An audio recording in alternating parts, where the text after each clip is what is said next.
Hi friends, இன்றைக்கி ஈஸியான எல்லாத்துக்கும் பிடிச்ச எக் ரைஸ் தான் செய்ய போகிறோம். அதுக்கு ஒரு வானிலையில் எண்ணெய் ஊற்றி கடுகு, உளுந்தம்பருப்பு, கடலைப்பருப்பு, கருவேப்பிலை, வெங்காயம் போட்டு நல்லா தாளிச்சிக்கலாம்.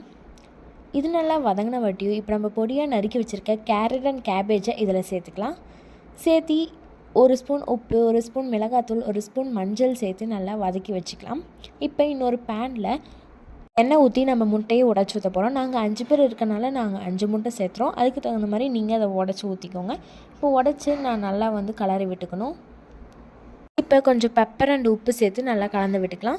இது நல்லா கலந்து விட்டு ஒரு 5 மினிட்ஸ் பண்ணால் போதும். கலந்து விட்டுட்டு அதில் எடுத்து இந்த கேரட்லாம் வதக்கி வச்சுருந்தோம்ல, அதில் எடுத்து கொட்டி ஒரு நல்லா எல்லாம் கொத்து கொத்தாக ஆகிற அளவுக்கு கலக்கி விட்டுட்டு இப்போ நம்ம எடுத்து வச்சுருக்க சாப்பாட்டை இதில் சேர்த்தி கொட்டி ஒரு கொஞ்ச நேரம் எல்லாம் வதக்குனீங்களாவே போதும். இந்த மாதிரி ஆயிரும்.